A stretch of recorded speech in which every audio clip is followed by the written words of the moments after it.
Ja, grüß euch benannt und einen Sakrisch Gurden. Es Kasperl. So, ich habe gestern diesen Podcast aufgenommen mit dem Bewährungsversager. Ich habe auch schon ein paar von euren netten Kommentaren behandelt. Es hat sehr viel Spaß gemacht. Vielen Dank nochmal. Und die Leute, die nicht bis ganz zum Ende da geblieben sind, ich habe jetzt selber noch nicht geschaut, ob er jetzt die 6000 schon geknackt hat oder nicht, aber auch, ne, wenn es schon so sein sollte, die Leute, die bei ihm noch nicht drüben waren, meldet mal ein Abo raus, damit es da ein 6000 Abo-Special gibt. Aber wir machen trotzdem weiter im Text und ich habe ja vor einiger Zeit eine Umfrage im Community-Tab gestartet und da haben wir gesagt, hey komm, was sollen wir als nächstes machen? Und ich habe euch 3 Sachen vorgeschlagen, was wir hätten machen können. Und es ist relativ eindeutig das Polska-Bärchen da rausgekommen. Und euer Wunsch ist mir Befehl. Ich habe gesehen, das sind 4 Videos à 40 Minuten. Da haben wir Aufgabe für den November, oder? Hätte ich gesagt gehabt. Und ich bin gespannt. Ich habe, glaube ich, mal eine Reaction drauf gesehen. Ich glaube, auf die Polska-Bärchen-Sachen habe ich einmal eine Reaction gesehen und habe mir dann damals den Ding hier rausgeschnitten. Ich schmeiße euch das später rein. Es wird kommen. Ich habe, sie filmt ja die FaceTime mit ihm ab. Ne? Also sie hat ihn praktisch auf dem Tablet und filmt das Tablet, während sie mit ihm quackt. Und das ist Bootleg, aber ist nice. Also man kann also auch ohne großen Aufwand echt gute Arbeit leisten. Ähm, ja, im Endeffekt bleibt mir nicht mehr zu sagen, außer hockt euch her, Sammermehrer, reißt euch halber auf. Mir ging einer in rein. Okay, Leute. Hoffe, man sieht alles. Ja.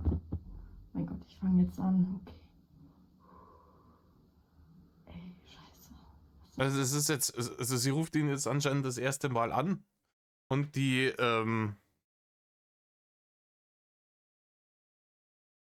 während die Cam noch nicht an ist und man ihn noch nicht wirklich sieht, wird ne, der Ausraster mit dem kleinen Mund vom 30. Geburtstag eingeblendet. Das ist auch löblich, da haben wir was zum Schauen und ich muss euch nicht meinen Bildschirmschoner geben. So, hier. Wie macht man das? Soll ich ihn jetzt anrufen? Fuck, ich brauche eine Kippe. Ich brauche eine Kippe, Leute. Ja, okay, das ist jetzt ein bisschen ne, übertrieben. Ich würde das Schmierentheater weglassen. Ruf ihn einfach an. Ne? Scheiße. Scheiße. Junge. Ich bin so aufgeregt, Junge. Ich telefoniere mit Rainer. Ist eine Kippe. Ja, Ist jetzt gut, ist jetzt gut. Wieso? Okay, warte mal, ich mache kurz Pause. Das dumme Gelaber von ihr braucht man jetzt am Anfang nicht anhören, oder? Okay, ich hätte noch 10 Sekunden warten müssen und dann. Aber egal. Warten, ne? Nicht in den Aschenbecher. Oh. Guten Abend. Hallo, willst du dich nicht zeigen? Christi. Doch, würde ich machen, aber erst in etwa 10 Minuten, wenn du nichts dagegen hast. Ja, der zeigt sich schon da früh genug. Keine Sorge, liebes Polstrebärchen. Du wirst dir wünschen, den Satz nicht geäußert zu haben. Der zeigt da mehr von sich, als dir lieb ist. Und zwar sehr schnell. Ja, okay, alles gut. Weil du kannst auch die Cam noch ausmachen, solange wenn du magst. Es geht nur darum, ich habe ja momentan keinen richtigen Stuhl und mir tut der Rücken weh wie solche. Und ich würde mich jetzt 10 Minuten auf den Boden legen, auch wenn es sich komisch anhört. Okay, hier steht am 1.7.21. Das habe ich nimmer auf dem Schirm gehabt, dass Polska-Bärchen so spät erst war. Ja, brutal.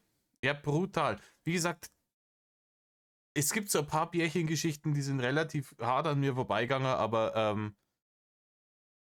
ja, 1.7., da hat er keinen Stuhl gehabt. Da ist er da auf diesem uralten Stuhl ohne Rückenlehne gesessen oder hat sich dann da auf den Boden gelegt oder sowas. War das nicht das? Die Zahlencouch war schon nicht mehr benutzbar. Durchgesessen. Die arme Zahlencouch. Das ist ein Möbelstück, das ist noch aus einer Zeit gewesen. Da haben die anständige Möbel gebaut, die halbwegs was halten. Ja, nicht irgendwie 3000 Euro Couch, irgendwie im Möbelhaus und nach 2 Jahren kannst du das wieder auf den Sperrmüll. Nix. Ja, da hat man Qualität gebaut damals. Und Rainer hat es trotzdem kaputt gekriegt mit seinem Atomarsch. Und dann, Dann, kann ich gerne die Cam anmachen. Ja, Ja, alles ich weiß gut. nicht. Nee, das ist kein Problem, das kannst du gerne machen. Ja, aber das. Boah, Hast du das ist mal. halt noch. Ja? Das ist angenehm, aber dann rennt sich der Rücken wieder ein. Rainer, bis sich bei dir der Rücken wieder einrenkt, da muss noch einiges passieren. Ganz ehrlich, ich möchte nicht wissen, was der für Rückenschmerzen hat, der Mann. Ich glaube, das ist vielleicht auch ein wenig ein Grund dafür, dass er immer so extrem mies gelaunt ist und dass er immer so aggressiv wird. Ich nehme an, Rainer leidet schon also spätestens seinem 30. Geburtstag, wir sehen es hier im Hintergrund, spätestens seitdem leidet er wahrscheinlich unter massiven Schmerzen, und zwar jeden Tag. Ich kann es mir nicht anders vorstellen, die Gelenke. Ja, ist auch für mich die 6. Stunde, ne? Die Gelenke, die sagen, Medal off. Jeder Schritt wird ihm wehtun. Natürlich zieht ihm der Ranzen vorne ne, das Gewicht nach unten, das geht hinten aufs Kreuz. Ich will mir nicht vorstellen, die offenen Haxen, permanenten Entzündungen, das ganze Klump. Ich möchte mir nicht vorstellen, Sodbrennwerte haben wie Drecksau, wie der gesundheitlich beieinander ist und das, was für Schmerzen der jeden Tag hat. Und ja, selbst verschuldet natürlich, gell? Also den Raubbau am eigenen Körper, den. Hast du mal nicht überlegt, irgendwie so einen extra Sessel zu kaufen oder so, wo man eine Massage drin hat? Also ich meine, das hört sich ja echt schon scheiße an mit deinem Rücken. Ich habe normalerweise keine Probleme mit dem Rücken. Das ist erst seit ich mein Sofa umgestellt habe. Normalerweise keine Probleme mit dem Rücken. Aber Reini, du warst da Anfang 30. Da fängt es dann an. Ne? Wie gesagt, ich habe das glaube ich schon mal gesagt in einem von meinen Videos, wenn du in deinen 20ern bist, der Körper kann dann noch viel mehr aushalten, der kann viel mehr kompensieren. Wenn du mal einen 30er gesehen hast oder einen 40er, ja, ist es nicht mehr so gut. Und dann musst du ein bisschen besser drauf achten. Und dann kriegst du von deinem Körper ganz schnell gesagt, hey, ich bin in dem Fall, was wären es gewesen sei, mindestens 120 Kilo zu schwer. Du musst mich auf die Hälfte runter reduzieren, wenn du schmerzfrei sein willst. Hörst du mich noch gut, oder? Wie bitte? Ob ich dich gut höre? Ja, also ich verstehe dich. Jetzt auf jeden Fall. Reine, ich kann die auch einwandfrei hören. Ist gut. Jetzt habe ich das Mikro anders gestellt. Okay. Ja, Warte kurz, ich lasse kurz meinen Kater raus. Der steht da gerade an der Tür. Wenn das keine Na Probleme klar. macht. nee, alles gut. Komm, dann geh mal raus, Dicke. Raus mit. Komm raus. So. Jetzt sitze ich mich erst dahin. Das ist auf jeden Fall schön, dass du dich auf das Gespräch eingelassen hast. Ich dachte jetzt schon, du blockst mich oder so. Mache ich normalerweise auch, wenn man mich ungefragt anschreibt. Ja, wie soll ich. Ja, normalerweise macht er das schon, wenn man ihn ungefragt anschreibt. Aber dass es sich hier um eine Mulle handelt, die man potenziell belästigen und eventuell als Beischlafpartnerin sich vorstellen könnte, also jede Mulle, wird das nicht gemacht. Also ich habe ja direkt mich vorgestellt, ich wollte nicht unhöflich rüberkommen, deswegen habe ich auch gesagt, ich verstehe es, wenn du nicht antwortest, aber ich würde mich halt über eine Antwort freuen, weil ich finde dich total sympathisch. Also ich verstehe auch gar nicht, was die ganzen Leute da haben. Ich habe schon so oft irgendwie Reportagen gesehen oder so, was sie da mit deinem Haus machen, dass sie da irgendwas rumschmeißen und so. Das ist echt krank, also wirklich krank, da kann ich nichts anderes zu sagen. Ja, zum Teil, Moment. Alexa, schalt den Timer 10 Minuten. Mit Alexa flexen? Leute, ich glaube, hier kann. Holt euch eine Bingo-Karte raus, wenn ihr Bock habt. Dann macht's kurz Pause.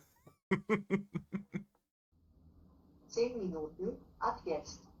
Okay, das müsste reichen. Ja. Kann jetzt auch sein, dass ich mich zwischendurch mal kurz ein bisschen schmerzhaft anhöre, weil es zwischendurch bin ich echt schmerzhaft ist. Aber das lohnt sich. Also, Was lohnt sich, Rani? Hä? Es kann sein, dass ich mich ein wenig schmerzhaft anhöre, aber es lohnt sich. Was für sie jetzt, dass sie dir zuhören darf beim Jammern? Lohnt sie nicht. Wirklich nicht. ja, zunächst mal, normalerweise blocke ich jeden, Ja. unabhängig von dem, was er schreibt, weil ich es gar nicht lese. Man könnte sagen, ich bin ein Sexist, weil ich im Normalfall Frauen nicht blocke, aber auch da blocke ich genug. Und da ich halt derzeit eigentlich auf keine Suche von irgendwas bin, eigentlich auch nicht auf der Suche nach Sex. Reini ist gelogen. Reini, es ist gelogen. Er sagte, ja, ich bin hier nicht mal auf der Suche nach Sex. Warum hast du sie dann angenommen, wenn du normalerweise alle blockst? Rainer, wir kennen dich. Und wenn sie jetzt gesagt hätte, schade, ich wollte eigentlich bomsen, ich wohne nicht weit von dir weg und ich hätte heute noch Zeit gehabt, dann wäre der sofort am Start gewesen. Aber am Start sowas von. Aber so brutal, der hätte. Es ist eigentlich so, dass ich normalerweise jeden ungefragten User, der mich anschreibt, blocke. Ja, ich habe jetzt halt einfach gedacht, ich schaue jetzt mal, was dabei rauskommt. Ja, schauen wir mal, wie wir das am besten machen. Und dann wieder reingeschissen, Rainer. Und so mache ich das mal, aber das kommt eher selten vor. Ja, nee, also kann ich auch das ist halt nachvollziehen. Kann ich nachvollziehen. Deswegen habe ich ja auch gesagt, wenn, dann habe ich Verständnis dafür. Dann bin ich dir auch nicht böse. Aber ich freue mich, dass du mir die Ehre gegeben hast. Wirklich. Die Ehre. Mädchen. Ja, ist klar. Es ist das alte Thema, ich habe 1000-mal drüber gesprochen. Wenn man mit ihm irgendwie kommuniziert auf irgendeinem Discord oder was weiß ich, man muss ihm halt leider Gottes die Arschfalten massieren, weil ansonsten gibt's kein Met. Ne? Und der komplette Kontakt ist ja darauf aufgebaut, dass man Met generieren will. Dementsprechend muss man das leider machen. Es ist natürlich immer anstrengend zum Zuhören. Ne? Also diese Anfangsphase, wo dann praktisch Vertrauen aufgebaut wird, wo man eben einfach nur tief ins Arschgebirge kriecht, wie Gollum, ne? nachdem er irgendwie von der Gesellschaft verstoßen wurde. Und ja. Nee, das freut mich echt. Vor allem, du bist total nett. Mit dir kann man sich super unterhalten. Ich verstehe nicht, was die ganzen Leute haben. Ich würde das Urteil an deiner Stelle noch zurückhalten. Du weißt ja noch nicht, wie ich bin. Ja. Allerdings, Rainer, da hast ausnahmsweise einmal recht. Es ist in letzter Zeit erschreckend. Gestern bei dieser 10 Horrorfilme-Ding von Anno dazumal von ganz, ganz früher, da musste ich ihm auch schon mal mit irgendeiner Aussage recht geben. Mir fällt es aber gerade nicht mehr ein, was es war. Aber es ist wild, ist wild. Ne? Manchmal sagt er Dinge, die nicht komplett bescheuert sind. Das ist schon erstaunlich. Die 2 Sekunden, in denen wir uns jetzt unterhalten, davon kannst du ja noch nichts beurteilen. Ja, ich meinte ja jetzt nur, was wir besprochen haben. Bist du so an sich nett? Also du hast Respekt. Du hast jetzt nicht mit mir geredet, als wäre ich Abfall. Sag ich jetzt mal so. Ich versuch's zumindest. Ja, liebes Polska-Bärchen, aber auch da ist es ja so, ihr FaceTimet jetzt da erst seit 3 Minuten, beziehungsweise talkt erst seit 3 Minuten. Gib ihm Zeit. Er hat ja extra den Alexa-Timer auf 10 Minuten gestellt. Ab dann geht der Belästigungsstream los. Ne? Komm schon, ich bin ja auch nett zu dir, ne? Ja, ich meinte ja, ich versuch's zumindest, mich so zu verhalten. Das ist auch sowas. Da hat er auch tatsächlich einmal die Wahrheit gesagt. Er versucht sich wie ein normaler Mensch zu verhalten. Rainer versucht im Kontakt dann mit irgendwelchen Mullen, versucht er decent human being. Ja? Das ist die Rolle, die er dann spielen will. Und in der Hoffnung, dass er es lang genug durchhält, dass die Wurst hinhält. Selbst wenn es keine Bärchen gewesen wären jedes Mal, hätte er es nicht lange genug durchgehalten. Wir wissen es alle, wie dann die Scheiße wieder weitergeht. Ja, aber ich habe ja hier im Übrigen, das da ist mein Dingi, die Donge, die und worauf stehst du hin und her, kommst vorbei, lässt die Kondome daheim, die ganze Scheiße. Ich wette, es kommt hier auch nochmal. Wie gesagt, ich hab die Polska-Bärchen-Dinger jetzt nicht auf dem Schirm, ich habe die einmal reacted gesehen, ist lange, lange her. Und ja. Ich kann nicht respektlos bin, aber ich bin halt effizient und ja, viele sehen das halt gleich als respektlos.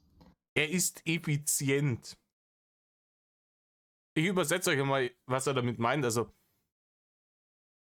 Rainer hat diesen Begriff jetzt natürlich gewählt, weil er sehr produktiv klingt und sich so anhört, als wäre er irgendwie, als hätte er einen super Durchblick. Effizient heißt in diesem Fall, ich finde so schnell wie möglich raus, ob da irgendwas in der Kiste geht. Potenziell. Und wenn nicht, dann ist das, wie er beim Indigo-Bärchen schon gesagt hat, Zeitverschwendung für ihn. Und dann schickt er die weiter. Ja, dann wird blockiert und Ruhe ist im Puff. So ein Ding ist das nämlich. Und das nennt Rainer dann effizient. Schön, schön. Euphemismus-Lord ist wieder am Stissel, oder? Ach, das finde ich nicht schlimm. Also ich bin da ganz offen und locker, wie du merkst. Ich bin auch gar nicht abgeschreckt. Also ich habe schon viele Menschen in meinem Leben getroffen. Das wäre jetzt für mich nicht so ein Moment, wo ich sagen würde, oh mein Gott, was ist da los? Also da bin ich komplett offen und locker. Ja, zum Thema Sex sind halt sehr viele sehr schnell, sehr zurückhaltend. Alter, willst du mich verarschen? 4 Minuten sind sie jetzt am Talken. Und das erste Mal das Thema aufs Nuss-Nur gekommen. Nee, da bin ich Und auch deswegen, total offen. Also da sage ich dir auch frei Schnauze, was ich will. Und ich bin auch eine Frau, die weiß, was ich will. Die weiß, was sie will. Tut mir leid. Ich hab's manchmal, da verhaspel ich mich so. Aber nee, da brauche ich mich auch gar nicht zurückhalten, weil das ist ein ganz normales Thema. Das ist menschlich. Und die Leute, die darum so ein Gezaper machen, ich finde es ein bisschen kindisch, ja. Ja, muss ich jetzt sagen, ich finde auch, dass dieses ganze Snooze-Thema grundsätzlich, hat sie dann natürlich recht, ist ein ganz normales Thema, ist absolut menschlich und bis auf wenige Ausnahmen, ne, entweder bimsen die Leute oder sie würden gerne bimsen. Vollkommen klar, jeder bimst gerne. Ne? Ich sag bis jetzt auf, wenn du ein paar Leute hast, die irgendwie asexuell sind oder sonst irgendwas, irgendeine an der Waffel haben. Aber allein weil es auch ne, in unserer DNA eingebaut ist. Ne? Es ist Fortpflanzungstrieb etc. Brauchen wir nicht drüber reden. Das Problem ist nur, dass wir uns natürlich als Menschheit weiterentwickelt haben. Wir haben ein Bewusstsein entwickelt, wir haben eine Gesellschaft aufgebaut und in dieser Gesellschaft herrschen halt gewisse gesellschaftliche Normen, auf die wir uns geeinigt haben. Ne? Zwar, dass manche Dinge halt unangenehm sind, wenn man ungefragt damit konfrontiert wird. Und mit manche Dinge meine ich dann die nackten Genitalien von anderen Menschen. Ne? Und auf diese gesellschaftlichen Normen ist einfach, da wird von Rainer einfach massiv draufgeschäumt und er hält einfach ne, seinen unbedeckten Körper ungefragt anderen Leuten unter die Nase und das geht halt nicht. Ist halt nicht drin. Und auch die ganze Art und Weise, wie er mit diesem Thema umgeht. Ja, nur weil es natürlich ist und ein normales Thema für Menschen, heißt es nicht, dass man nicht mit einem gewissen Feingefühl an dieses Thema gehen sollte. Wenn man anderen Leuten gegenübertritt. Auch wenn natürlich man sagen muss, jetzt in dem Fall, wenn man auf der Partnersuche ist natürlich klar ist, dass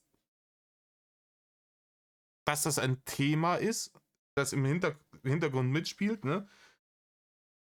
Und aber so wie es Reini macht, ist es halt einfach, das geht halt einfach nicht. Es geht halt einfach nicht. Deswegen ist neue Leute kennenlernen, das ist ja oft, viele Leute haben dann ein Problem damit, weil man immer nicht weiß, wie weit kann ich gehen, wie schicke ich jetzt gewisse Signale, ohne irgendwie aufdringlich zu wirken, etc. etc. Reini scheißt da komplett drauf. Ja, da werden dann die Bilder verschickt Und das Thema wird angeschnitten, das nennt er dann effizient. Ne? Also es wird dann im Übrigen, ich bin IBIMS, der Reini, so und so, bla bla bla, offene Beziehung. Ich habe nur 5 andere erfundene Freundinnen und jetzt Wurstfach herhalten, ansonsten wirst du blockiert und das ist dann effizient in Reiners Augen. Und das ist halt nicht effizient, sondern das ist verabscheuungswürdig, weil man so mit Menschen nicht umgeht. Also ne, weder nervt man sie ungefragt mit den eigenen Genitalien und den eigenen Vorlieben, noch checkt man so schnell wie möglich ab, ob irgendwas in der Kiste geht und schmeißt die Leute dann weg wie Abfall, wenn die Antwort eher Nein ist. Ne? Ja, ist es auch.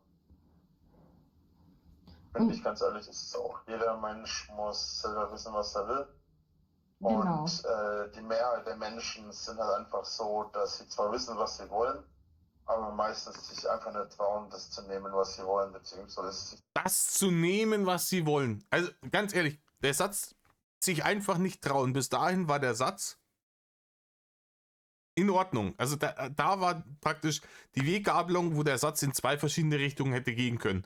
In Ordnung oder komplett bescheuert. Rainer hat sich mal wieder für Zweiteres entschieden. Ne?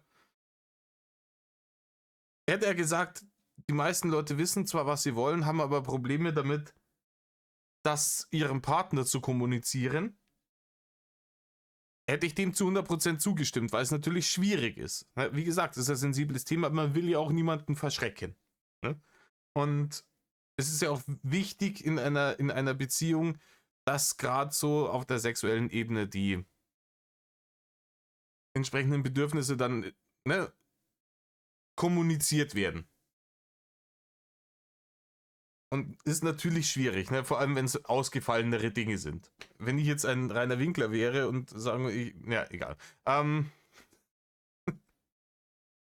Und er hat sich aber für die Formulierung entschieden, die Leute haben dann Probleme, sich das zu nehmen. Und das ist so drüber. Weil das impliziert einfach, dass man keinen Konsens mehr braucht. Man nimmt sich das einfach. So, ich hab Bock auf und deswegen mache ich. Ohne zu fragen, ohne irgendwas zu kommunizieren. Und wird schwierig, Reini. Es wird schwierig werden für dich, nochmal irgendwann eine Partnerin zu finden, die, sagen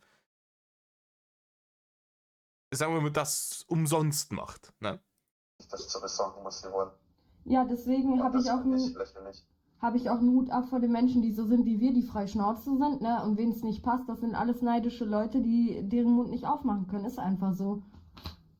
Ja, oder einfach nicht den Mut haben, das zu machen, was sie wollen. Kommen dann in mehreren Gruppen und greifen einen an. Ich hatte das in meiner Schulzeit, Rainer. Ich wurde auch sehr oft geärgert und gehänselt dafür, dass ich so bin, wie ich bin.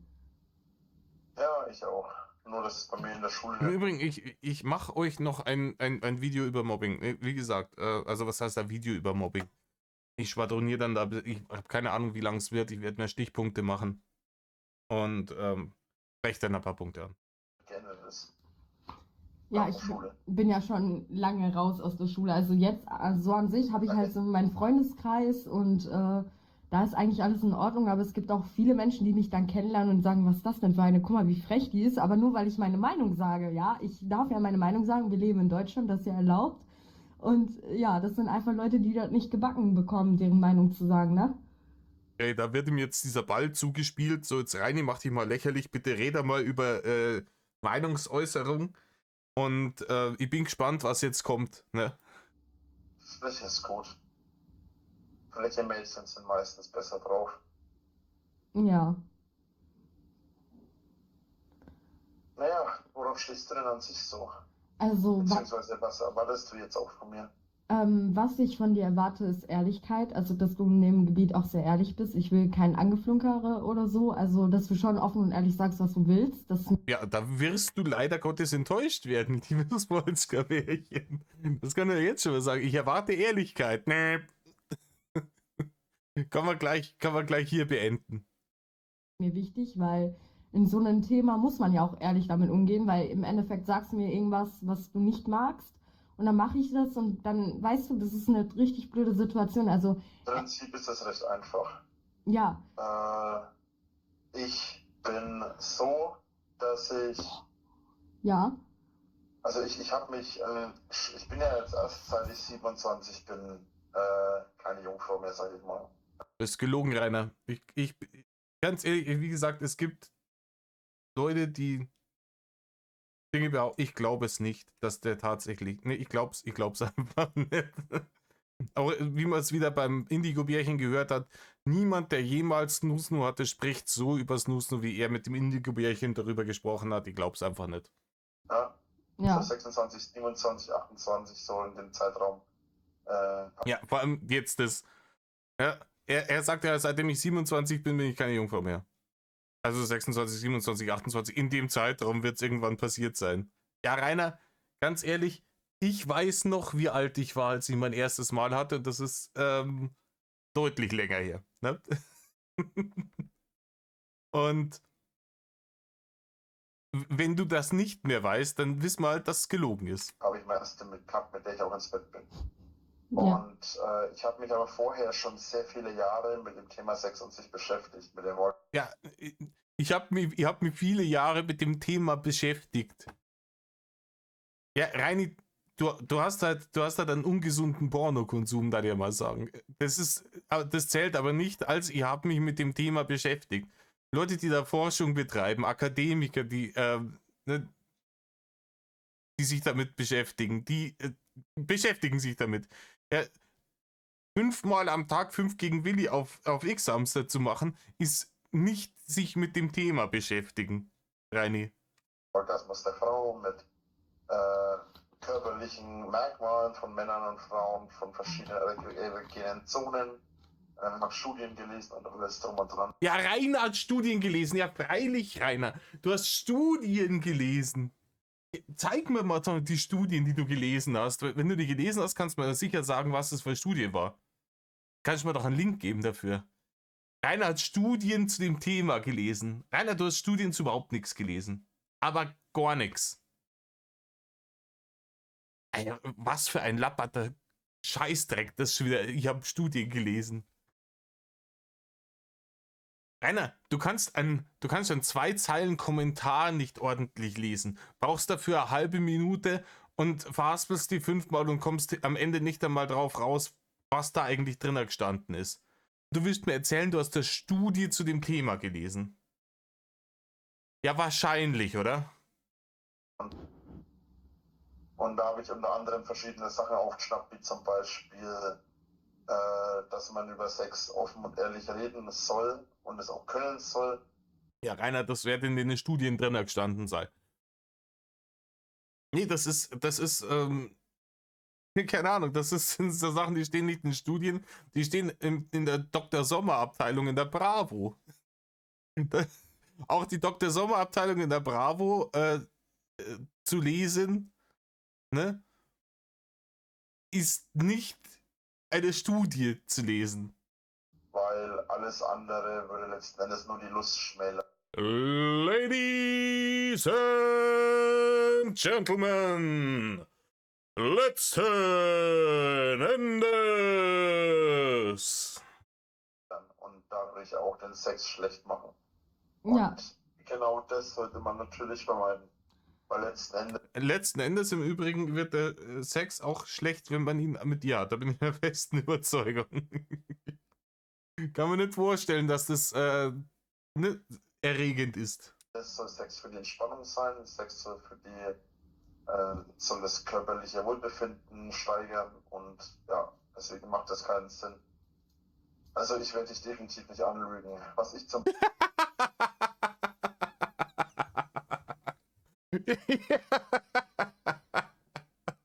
Ich würde definitiv nicht anlügen. Und das war schon wieder eine Lüge. Rainer, du hast sie in diesem Ding schon darüber angelogen, warum du sie nicht blockiert hast. Du hast sie darüber angelogen, wann du und dass du bereits Snusnu hattest. Du hast sie darüber angelogen, dass du Studien zu dem Thema gelesen hast. Und du hast sie darüber angelogen, als du gesagt hast, ich werde dir nicht anlügen. Aber das. Ach ja, das fängt schon mal gut an. Zum Beispiel noch zum Thema sagen wollte, Anlügen. Also mir vorhin aufgefallen, dass ich das vergessen habe zu sagen. Ich habe kein Problem damit, wenn man was Offenes führt, wenn man nebenher noch andere Leute hat. Vorausgesetzt, beide Partner sind damit einverstanden. Ne? Einverstanden. Ich persönlich. Und wir wissen aus den ganzen anderen Bärchen-Leaks, dem ist nicht so. Also Rainer hat kein Problem damit, wenn er was anderes neben ihr hat. Rainer hat sehr wohl ein Problem damit, wenn seine Partnerin was anderes neben ihr hat. Ich bevorzuge im Normalfall einen Partner. Das liegt aber nicht daran, dass ich ein Problem damit habe, wenn du jetzt mit anderen rumvögelst oder dich mit anderen triffst, sexuell, sondern es geht mir darum, wenn man sich regelmäßig trifft, anfangen ist natürlich logischerweise mit Kondomen. Gehe ich mal von aus. Ja. Ach, come on. Es ist... Wir sind noch keine 10 Minuten in dem ganzen Bums.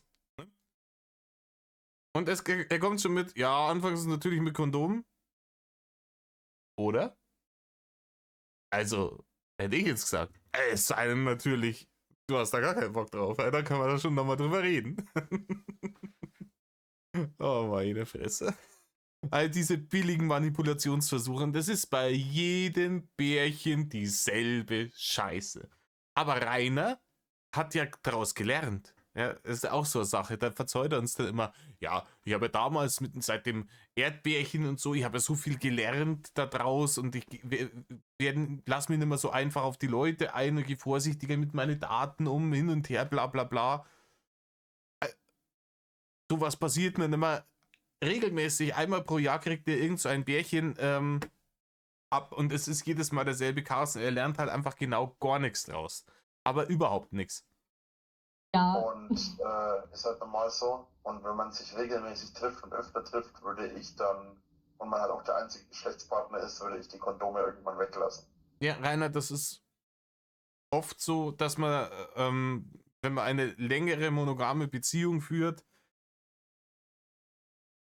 dass sich Alternativen ergeben. Ne?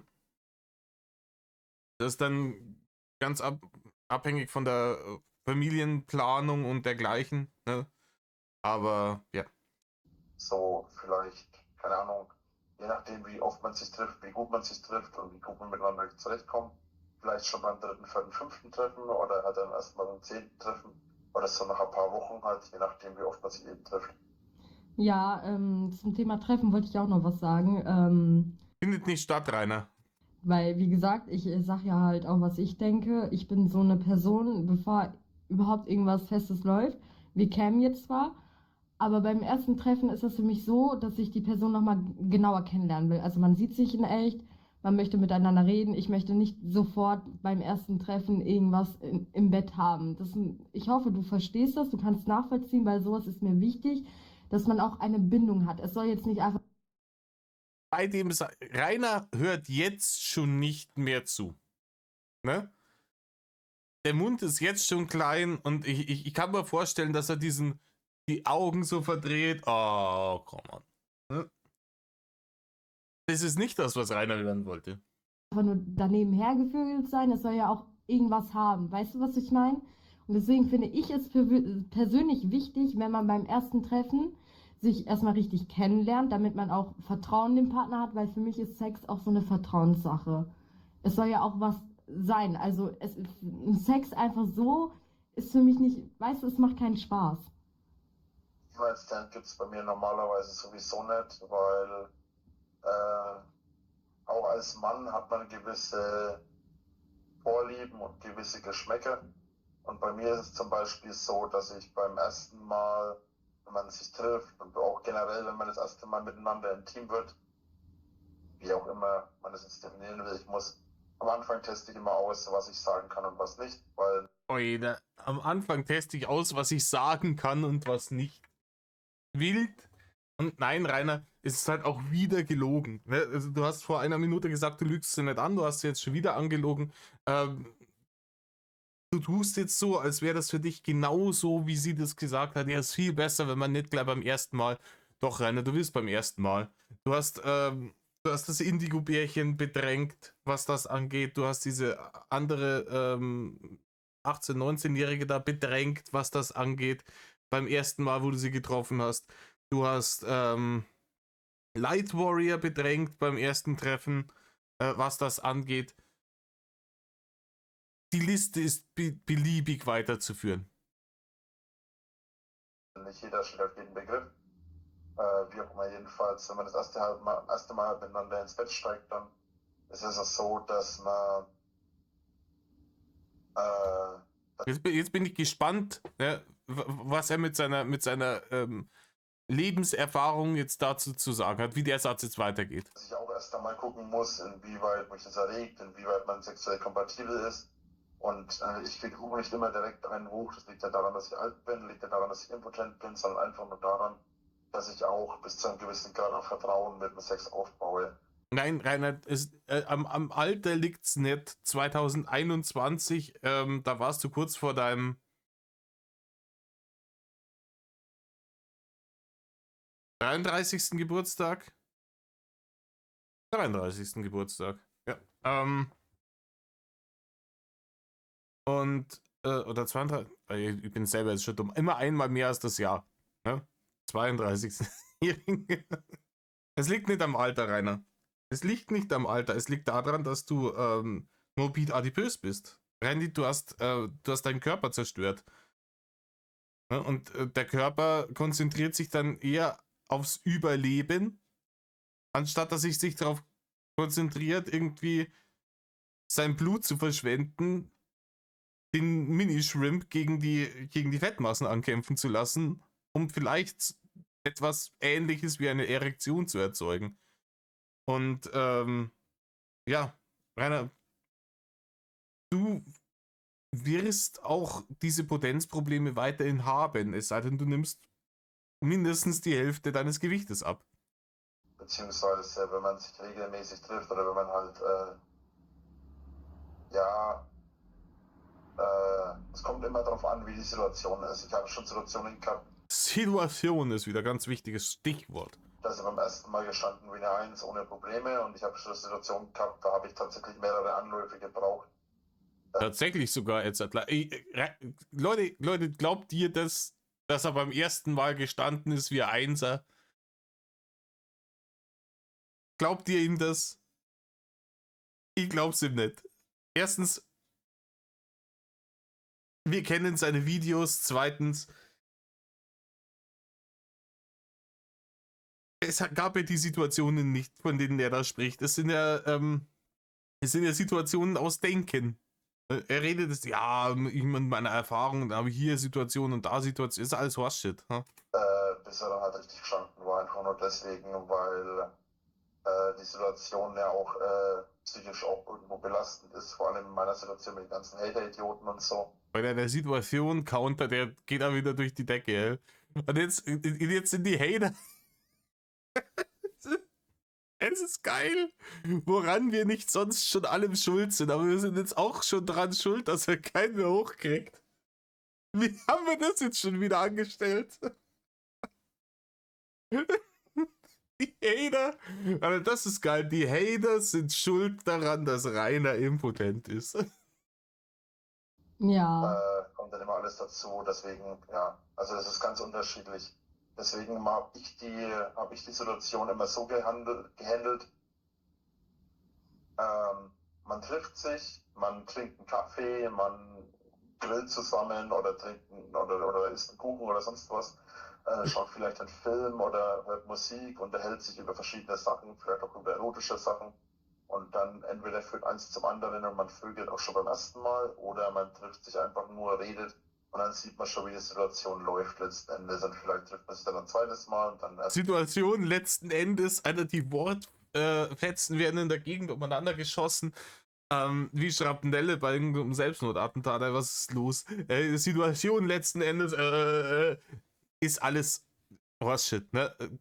Dieses permanente Wiederholen von Situationen und letzten Endes erinnert sich da halt gerade irgendwas zusammen, von dem er glaubt, dass sie das gerne hören möchte. Und nichts anderes. was jetzt. Aber ich treffe mich halt nicht ewige Jahre lang mit jemandem. Also wenn es beim zweiten Mal auch zu nichts kommt, dann sehe ich da halt gar keine Chance eigentlich. Weil dann ist da einfach nicht genug Vogel da, damit er überspringt. Alter, es ist so krass. Wenn beim zweiten Treffen nicht gebimst wird, ja dann sehe ich da keine Zukunft mehr. Es ist. Reinhard, vielleicht ist also ganz vielleicht, ist diese Erwartungshaltung mit der Grund dafür, dass du in diesem unfreiwilligen Zölibat lebst. Ist dir die Idee schon mal gekommen? Und beim ersten Mal halte ich mir die Option immer ganz gerne offen und sagt man, okay, man trifft sich mal. Und wenn es dazu kommt, dann kommt es dazu und wenn nicht, dann eben nicht. Ja. Ich treffe mich grundsätzlich nicht mit den Voraussetzungen, dass man halt keinen Sex. Alexa, stopp den Timer. Ich treffe mich nicht mit der Voraussetzung, dass ich beim ersten Mal keinen Sex habe, sondern ich treffe mich immer mit der Option auf alles kann, nichts muss. Ganz nach der Devise, was im Thema Sex auch im Bereich Swinger und so weiter der Standardsatz ist. Ja, genau das meinte ich nämlich, weil es kann ja auch sein, zum Beispiel treffen wir uns und auf einmal bin ich gar nicht so, weißt du, vielleicht, keine Ahnung, hast du da irgendwas Mängeln oder so, deswegen finde ich das schon eine gute Idee, dass man beim ersten Treffen redet, vielleicht findet man ja auch irgendwelche Ähnlichkeiten, zum Beispiel ich höre sehr gerne Rock und Metal und dann können wir auch zusammen grillen, also das ist schon eine gute Idee von dir gewesen, muss ich sagen, weil ich bin so der Typ, beim ersten Mal, das ist so irgendwie auch allgemein komisch. Man hat sich davon noch nie in echt gesehen und dann direkt ins Bett zu steigen, es ist einfach nicht so meins. Also ich bin eher die Person, wenn ich mit jemandem was habe, möchte ich diese Person auch näher kennenlernen, mal mit der gesprochen haben, weil wenn man direkt zur Sache kommt, tut mir leid, aber das ist dann, hat man ja gar keine Spannung mehr. Ich meine, ich möchte ja auch eine Person vorher kennen, bevor ich mit der irgendwas anfange, weißt du? Ja, keine Ahnung, wie gesagt, meine persönliche Meinung ist, für längerfristige Geschichten, also ich habe jetzt eigentlich ich habe noch nie eine längere Beziehung gehabt, die damit angefangen hat, dass es ein One-Night-Stand war. Also, also, dass man die Person kennengelernt hat und dann beim ersten Mal in der Kiste gelandet ist. Ne, da ist selten eine Beziehung draus geworden. Dieses normale Kennenlernen und man datet sich und irgendwann kommt es dazu, sind die Sachen, ne, da baut man halt ein Fundament auf und das, also wenn man auch wirklich auf eine Beziehung aus ist, macht das meiner Meinung nach mehr Sinn, dieses Dating-Modell zu verfolgen. Wenn man natürlich sagt, hey du, keine Ahnung, ich komme gerade aus einer schwierigen Beziehung und ich habe echt keinen Bock, ich möchte jetzt einfach mal ein bisschen die Sau rauslassen, dann ist Fortgehen, um sich irgendwie flachlegen zu lassen, vielleicht auch eine Bewältigung dieser Geschichte und auch vollkommen legitim. Ne? Es kommt immer darauf an, worauf man Lust hat, was man sucht. Ne? Wenn du eine Beziehung suchst, ist vielleicht nicht der schlauste Weg. Also ich sag's mal so. Moment. Ich sag's mal so. Jetzt bleibe ich doch noch ein paar Sekunden liegen. Ist das angenehm. Also ich sag's mal so. Im Normalfall ist es auch so bei mir, dass obwohl wir uns das erste Mal oder das 10. Mal getroffen haben, im Normalfall läuft das nicht so, dass du kommst, ich ziehe dir die Hose runter und stecke ihn rein. So läuft's bei mir nicht. Weil ich sag mal so, wenn es nur darum geht, ihn reinzustecken und anzuspritzen, kann ich mir auch eine Prostituierte holen. Das ist völliger Bullshit. Also bei mir läuft es grundsätzlich so, man trifft sich, dann hört man ein bisschen Musik und erhält sich so und es verhält sich vielleicht, wenn man sich jetzt so ein bisschen kennt, so wie der Tag war, wie die Anreise war, weiß der Geier was. Oder auch vielleicht, wenn man sich dann wirklich genug kennt und vielleicht über ein bisschen privaten Stuff, obwohl ich das, wie gesagt, ein bisschen raushalten möchte. Und dann geht es damit weiter, dass man halt beim Kaffee trinken oder so schon mal auch nebeneinander sitzt, dich vielleicht schon mal gegenseitig streichelt oder sowas. Und dann schon mal, weil, ne, und Lustaufbau gehört zum Sex dazu bei mir. Er hat vorher gesagt, er erwartet nicht, dass irgendwas läuft, aber er erwartet auch nicht, dass nichts läuft. Ne? Also dieses alles kann, nichts muss. Aber er beschreibt jetzt das erste Treffen, so wie es seiner Meinung nach abzulaufen hat, schon so, dass sehr, sehr, sehr schnell irgendwie sehr intim wird, oder? Oder verstehe das falsch? Oder? Du kommst vorbei, dann quatscht man mal, Anreise, weiß der Geier. Und dann setzen wir uns zum Kaffee trinken nebeneinander und dann fangen wir an, uns zu streicheln. So. Das hört sich jetzt nicht so an nach alles kann, nix muss. Das hört sich eher andersrum an. Vorspiel ist für mich extrem wichtig. Zu meinen Favorites, ich erzähle es einfach mal auf. Lecken, Blasen, Fingern, Spielzeuge. Da hat sie selber jetzt gerade ein bisschen lachen müssen, ne?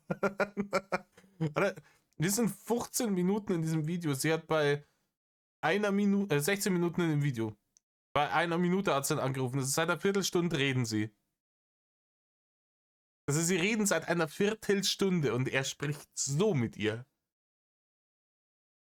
Das ist anders wild. Küssen, streicheln, verschiedene. Streicheln. Oh, ich blende es jetzt nicht ein, aber es kommt sicher später noch. Spätestens, wenn sie dann. Ah ja, hier vorne haben sie dann die. Das Tablet. Da ist dann FaceTalk angesagt. Da sieht man auch, dass ist ein dummes Gesicht dabei, wenn er darüber redet. Zonen. Jeder Mensch ist woanders oder ist von was anderem besonders angetan. Jeder Mensch ist woanders. Ja, das ist wichtig beim Snoozen, oder? Dass immer jeder woanders ist. Zum Beispiel mal Bekannte gehabt, die besonders angetan davon waren, wenn man ihr den Po streichelt. Andere zum Beispiel mag es eher an den Brüsten, ganz andere mag es, wenn man ihr ins Ohr pustet und oder solche Sachen. Ich glaube, niemand mag es, wenn man ihm ins Ohr pustet. Ich kenn keine Person, die das mag, ins Ohr gepustet zu kriegen. Das ist ein schwer unangenehmes Gefühl. Ja. Und ich will das von denen nicht wissen, wo das ist, sondern ich werde einfach, um es blöd auszudrücken, ich gehe dann einfach auf eine Deckungstour. So. Wenn man dann zum Beispiel nebeneinander sitzt mit einem Kaffee, dann lege ich meinen Arm um dich oder so, oder streichle mal seinen Po oder mal gehe meinen Rücken hoch. Wenn wir dann also sie kommt dahin und dann so, und wie war die Anreise? Ja, war schwierig. Und so, ja, weiß der Geier. Willst du einen Kaffee? Ja, schon gerne. Ja, krieg da hin. Warte, ich räume mal schnell kurz die alten, Chili-Dosen weg. Da kannst du dich hinsetzen. Ignoriere die Flecken einfach. Hier hast dein Kaffee. Ich will jetzt anfangen, deinen Po zu streichen. Das ist cooler. Aber Rainer will es nicht übertreiben. Es ist ganz normal, wie es halt leider so machen, gell? Oder du streichelst mir übers Bein oder sonst was, oder streichelst mir über den Rücken oder weißt du gar nicht was. So macht man das. Bei mir gibt es kein Hose runter, Finger in die Hose, weißt du, das gibt's bei mir nicht. Ja, Rainer, es nimmt sich aber nicht viel. Es ist immer noch übergriffig, ha? Und das ist ein weiterer Beweis dafür, dass er definitiv nicht snoozen wollte. Weil niemand geht da drauf ein, der nicht dafür bezahlt wurde. Ja.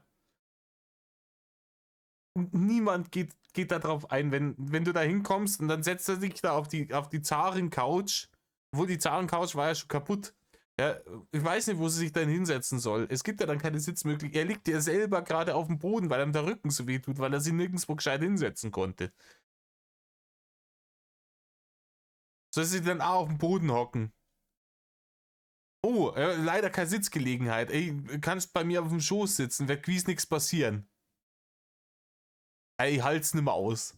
Nee, das finde ich ganz schön vernünftig von dir. Also das muss ich sagen, hast du schon einen Plan, weil es gibt ja auch diese Männer, die dann direkt rein und raus, ne? Dafür bin ich gar nicht. Also das ist auch gar nicht meins. Ja, und dann zweimal schütteln und dann ist er fertig. Ja. Da bist du bei mir eher an der falschen Adresse. Also, verstehe mich nicht falsch, ne? Wenn man sich lange kennt oder wenn man sich auch kennt, dann kann man auch mal ein Pre-Game machen und so.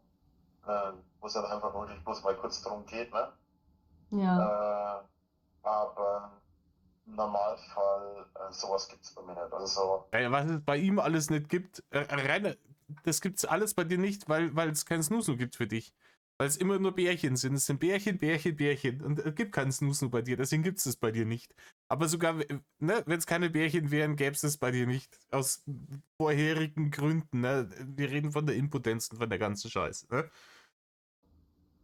Ich bin auch dafür, den Sex einfallsreich zu gestalten, wie du selber schon gesagt hast. Rollenspiele ist zum Beispiel ziemlich cool. Oder auch Outdoor. Vielleicht, wenn man Interesse hat, kann man auch mal zusammen in den Swingerclub gehen und sich da mal umschauen. Oder mal ins Sexkino. Ich weiß nicht, ob du für sowas offen bist. Wenn du sagst, dass das bei dir alles auf Vertrauen aufbaut. Leute, ich war noch nie in einem Sexkino. War von euch schon mal jemand in so einem Kino? Ich habe da gar keinen IQ drin. Ich habe aber auch absolut kein Bedürfnis, da hinzugehen. Ich stelle mir das höchstgradig ekelhaft vor. Sind die Sitze in diesem Kino dann irgendwie, keine Ahnung, mit so Plastik überzogen, damit man die leichter reinigen kann? Oder ich weiß, keine Ahnung, interessieren würde es mich, wie es da drin aussieht, aber ich würde es gerne erzählt kriegen, ohne es selber erfahren zu müssen. Weil ich befürchte, Schreckliches. Ich würde, also meine Einschätzung wäre, dass es ein ekliges Kino mit fleckigen Sitzen ist, in dem es nach Bums und Arsch stinkt, in das Leute wie er da reingehen, um sich um 5 gegen Willi zu spielen. Und dann ist das definitiv ein Ort, an den ich eigentlich nicht gehen will. So. Aber mich würde es interessieren, ob ich damit richtig liege. Vielleicht sind das ja wirklich irgendwie, keine Ahnung, Tempel der Lust. Warum? Die liegt komplett falsch. War da schon mal einer von euch und erzählt es mal? Ich habe keine Ahnung. Wahrscheinlich weniger. Dann gibt es ja verschiedene andere Spiele, wie zum Beispiel Fesselspielchen. Soft SM gibt es ja auch. Also man muss halt gleich bei SM an Schlagen denken und so weiter. So kleine Fesselspielchen zum Beispiel könnte SM oder keine Ahnung, so ein bisschen Gun Control, sprich, wenn du es mehr machst, ne, und kurz vorher aufhörst und dann halt dafür sorgst, dass ich halt dann komme, wenn du es willst, oder andersrum oder halt ich bei dir. Das ist ganz unterschiedlich. Also das sind alles so Soft-SM-Geschichten, gibt es ja auch. Man muss ja nicht immer gleich ans Schlagen und Versohlen und alles denken. Sind diese Sachen, die Begriffe, mit denen du da um dich geworfen hast, sind das Begriffe aus dieser Studie, die du da gelesen hast, Rainer? Ist das so?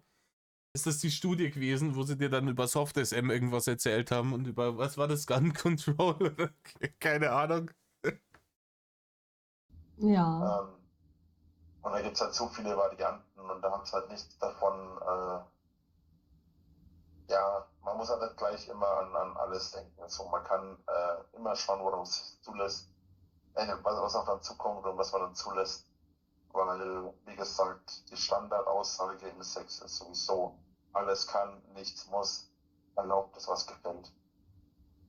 Nee, guter Spruch, aber ja, kann ich dir da kann ich dir nur zustimmen. Boah, ich hab schon wieder. Nee, also finde ich gut. Nee, echt, da hast du eine gute Einstellung zu, weil, wie gesagt, ich habe schon auch viele Männer kennengelernt, da habe ich mir gedacht, okay, sind die jetzt gerade aus der Pubertät gekommen, haben keine Ahnung oder sind sie einfach nur schüchtern, ne? Nee, da muss ich Bei sagen, vielen ist das so. ja, da finde ich, Ja, bei Rainer ist das eine ganz andere Nummer. Rainer hat nämlich die Pubertät durchlebt, körperlich, ist aber geistig noch extrem präpubertär. Und das halt ist halt schwierig. Ist halt dann kommt halt sowas dabei raus. Und ich glaube, dass er sich die Impotenz angefressen hat, ist vielleicht auch einfach ein Konter der Natur. Dass er gesagt hat, oh, keine Ahnung, ist vielleicht, ich habe da einen kleinen Fehler gemacht. Nehmen wir das dem wieder weg, das könnte gefährlich werden. Vielleicht ist das so ein Evolutionsding. Ne? Man weiß es nicht. sehr gut, dass du da offen und ehrlich drüber redest. Bei vielen ist es so. Aber ich bin ja auch keine 20 mehr, ne? Ja, Ich bin auch nicht so, dass ich ihn reinstecke und dann so erregt bin, dass ich gleich komme. Sowas gibt es bei mir auch nicht. Also, Ja, Rainer, ich verrate jetzt mal was, das war bei mir mit 20 Jahren oder so. Ja? Ähm, ich weiß nicht, wo du das wieder herzogen hast, dass 20-Jährige alle irgendwie Schnellschießer sind. Weiß ich nicht. Ne? Also ich brauche schon so, brauche schon mal eine Viertel, halbe Stunde brauche ich schon mal. Ja, bis du einen Ausgraben hast. Bis er Luft zu spüren bekommt, braucht man schon eine Viertel, halbe Stunde. Eine Stunde vielleicht. Mit Hilfe von mehreren Pflegern. Also bei mir gibt es dann nicht einfach so reinstecken, rausstecken. Schluss. Ja, Außerdem ist auch jede Frau anders. das Manche stimmt Frauen, auch. bei manchen Frauen muss man bloß ein bisschen gucken und die fängt an zu schreien und bei anderen hängt man eine Stunde dran und ist intensiv am Arbeiten und dann kommt sie erst langsam auf Touren.